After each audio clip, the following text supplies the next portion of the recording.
We wait here for nightfall to cover us. Then we go hard riding. After the blizzard threw them off, they won't be able to anticipate our route. Keep the horses in check. Panic won't outrun a bullet. All of this struggle, traveling across deserts and oceans to haul illegal goods for family, the newly fallen snow is once more covered in blood.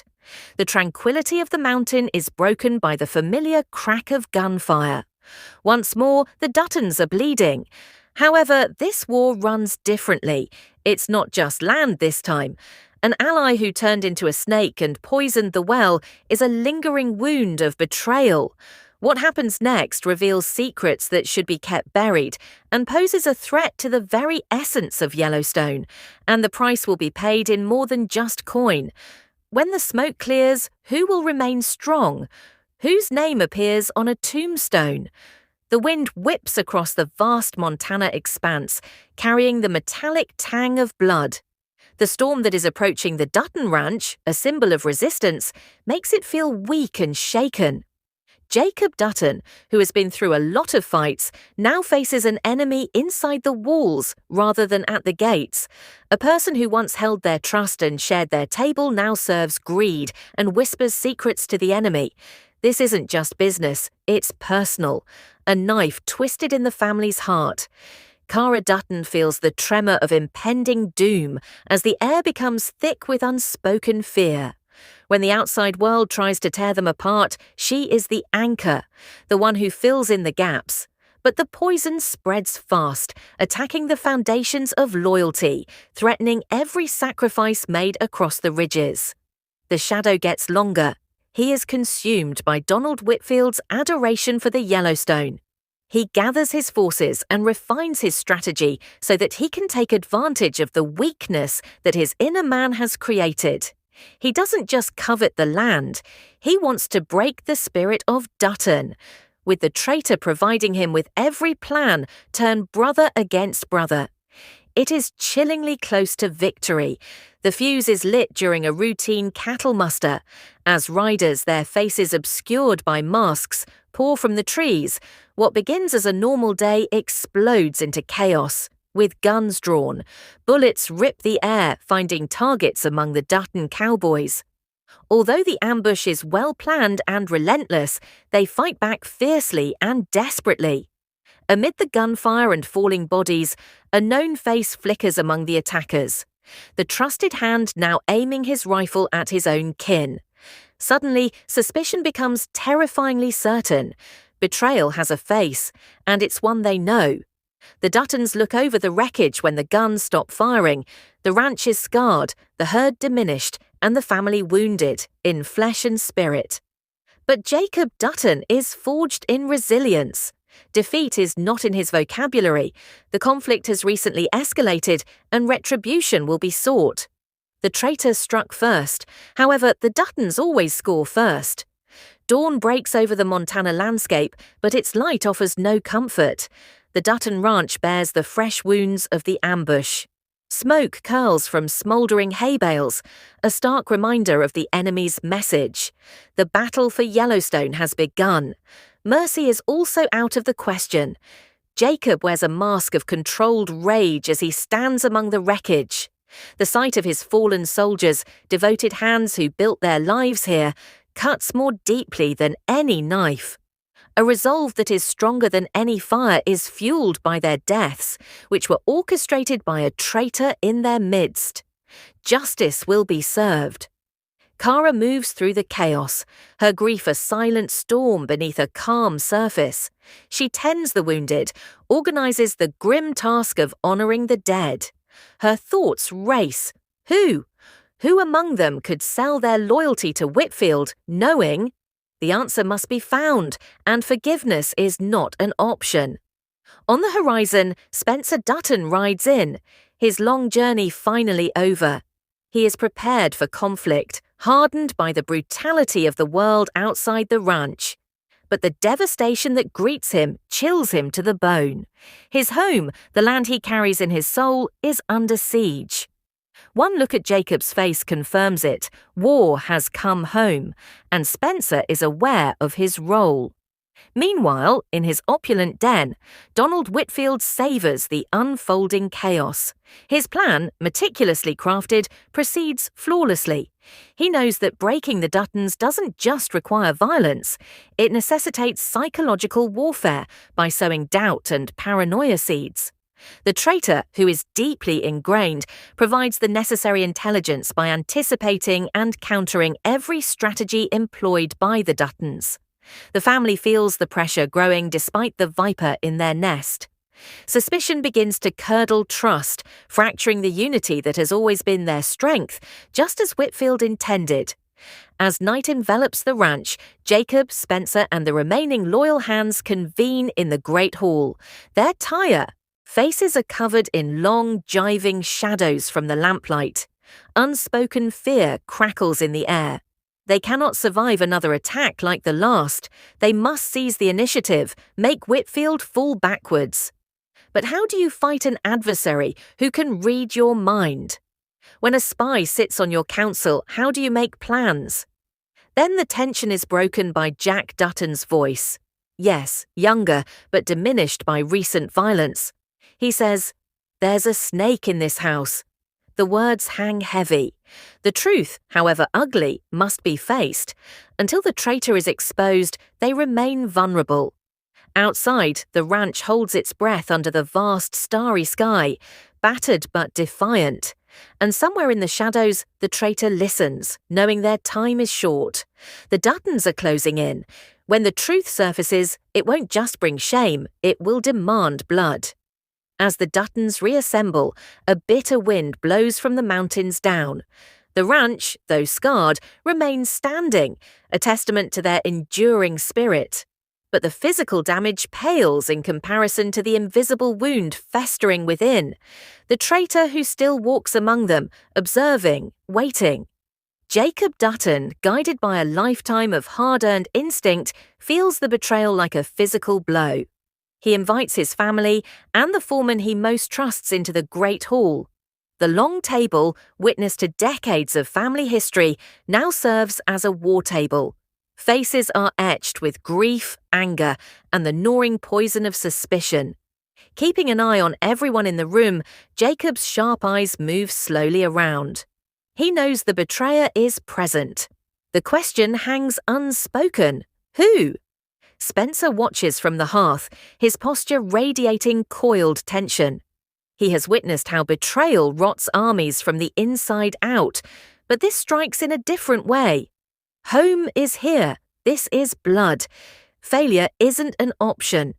He glances at Kara, the matriarch who has weathered so many storms. Even her formidable strength seems strained under this weight. The oppressive silence is broken when Jack Dutton speaks suddenly, his voice clear and firm. "I know who it is." He steps forward, youthful features set in grim resolve. He recounts the small inconsistencies, the overheard whispers, the pieces that didn't fit, until now, creating a blatant mosaic. All eyes follow his gaze as he locks onto the accused. A name is uttered, simple, devastating. The room freezes, weapons are gripped tighter. The named individual pales, the mask of loyalty shattering. "He made me," the traitor chokes out, desperation mingling with a flicker of defiance. "Whitfield, he threatened my family, said he'd kill them if I didn't help." The raw and frightful explanation provides context, but no comfort. No threat can justify the deaths already staining the ground. Jacob steps toward the traitor, his voice dangerously low. "You chose his family over ours, over your oath." The weight of the betrayal settles, suffocating. Fighting outsiders is one thing. This treachery from within feels like the final fracture. He fights for the Dutton legacy, his aunt, and his future. Kara acts as a mute watchdog from the porch. She knows the price of war, the sacrifices it demands. Not everybody who rides out returns. As dawn paints the eastern sky, the Duttons move out, a tide of determined riders thundering across the valley. They are the land's protectors, fighting for the ghosts of the past and hopes for the future. Lose this, and everything is lost. Miles away, Donald Whitfield observes from his balcony, whiskey in hand, confidence radiating from him. He sees the Duttons as dinosaurs, clinging to an era swept away by progress and profit. He has men, resources, power. He undervalues the ferocity with which a family fights for its very survival. The Duttons are fighting for more than just land. They're fighting for survival itself. The first shot cracks the morning stillness, igniting the valley. A furious whirlwind, the Duttons charge straight into Whitfield's forces. Spencer moves with lethal grace, each shot finding its mark. Jack fights for his right to be born with the desperate bravery of a young boy. Jacob leads the charge, a force of nature driven by righteous anger. Whitfield's men fire back, but they aren't ready for the Dutton assault's sheer ferocity. They falter, their lines breaking under the relentless pressure. The tranquil valley becomes a bloody slaughterhouse. Jacob spots Whitfield, who is watching the battle from his perch amidst the chaos. A storm of rage and grief surges through Jacob. This ends now. With his rifle ready, he dismounts and begins his solo march toward Whitfield's residence. He is surrounded by war, but the final duel is coming. A whirlwind descends over the battlefield. Dutton and Whitfield's hired guns clash violently. Bullets explode. Men fall. Motivated by a resilience that has been ingrained in them for generations, the Duttons fight with the land itself appearing to support them. Jacob moves quickly and focused through the chaos. The snake's head is Whitfield. Spencer is a whirlwind of controlled violence, his experience turning the tide in skirmishes across the field. Jack holds his ground, proving his mettle, fueled by the memory of the fallen and the threat to his family. But Whitfield's numbers are significant. For every man down, another steps up. The Duttons are fierce, but they are tiring. The momentum starts to change in a dangerous way. A massive explosion rips through the enemy's rear flank just as doubt begins to creep in. The explosion of Whitfield's supply wagons causes shockwaves of confusion among his troops. Who caused it doesn't matter. The Duttons exploit the momentary chaos, pressing their advantage with renewed vigour. Jacob sees Whitfield through the smoke, his arrogance cracking, replaced by a flicker of fear. Jacob pushes forward and kills anyone who gets in the way of his target. Whitfield, seeing the battle lost, scrambles back toward his mansion, his fortress now feeling like a trap. He bellows orders, but his men are losing heart. As Jacob reaches the estate, he sees Kara watching, her presence a silent source of strength. In a desperate attempt, Whitfield fumbles with the grand doors. Jacob surges through behind him. Inside the opulent hall, the sounds of battle recede. Whitfield spins, gun trembling. The coward that lies beneath his superiority mask is exposed when it breaks. Time slows. 2 men, 2 forces at odds. Whitfield pulls his gun up. First, Jacob fires. The shot echoes. Whitfield collapses, disbelief etched on his face as his empire crumbles around him. Jacob stands over the body, breathing heavily. Not revenge, but survival. Outside, the fighting subsides. The bloody and battered Duttons have prevailed. The cost is steep, etched onto every face, every newly scarred piece of land. As the sun dips below the mountains, casting long shadows, the family gathers, victorious but forever changed. They know peace is fleeting. Whitfield is one of those men who will always want what they have. But as long as the Duttons stand together, they and the fight continue. For the land, for the name, for future generations. But a shadow lingers. The dust has yet to settle. The wounded groans and the wind whispering through the bullet-damaged trees are the only sounds breaking the silence in the valley at the moment. The land that Whitfield's men tried to steal is covered in broken men. The exhausted winners look back on their costly victory as the Duttons stand amid the aftermath. Jacob Dutton leans heavily on his rifle, the battle having taken its toll. He finds his family, Jack, bloodied but resolute, transformed by the crucible of war. Spencer, rifle lowered, the grim reality of endless conflict settling in his eyes. One weed is cut down and another grows. Men like Whitfield are eternal threats. The fight for Yellowstone is never truly over. Kara is the unbreakable pillar on the porch steps, but even her strength shows the strain. The fight marks her dress, and her hands are slightly trembling. The ranch house itself bears witness. Windows shattered, walls pocked with bullet holes. Surviving, like them, but scarred. Victory offers no respite. Only the chilling knowledge that this was just one chapter in a perpetual war. After tending to their own needs and removing the dead enemy, the surviving hands begin the grim cleanup. Jacob and Spencer enter Whitfield's now silent estate. The smell of gunpowder hangs heavy. Whitfield lies where he fell, a monument to failed ambition. Men like him never learn, Spencer murmurs. Jacob nods grimly. There'll be another. Back at the ranch, while Kara and Jack are fixing the horse, a single rider comes up behind them slowly, carefully, and covered in dust. The tension comes back. Danger is never far.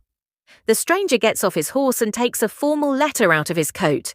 As he hands it to Kara, he says, "From back east." She takes it, feeling its ominous weight. Jacob steps closer as she unfolds it. Her eyes scan the page. Her face drains of colour, her knuckles white as she grips the paper. "What is it?" Jacob asks, his voice tight. Kara raises her head, her eyes displaying a new, possibly even greater dread. "The government," she whispers, the words falling like stones. "They're on their way to the land. The war is over, but the war is far from over.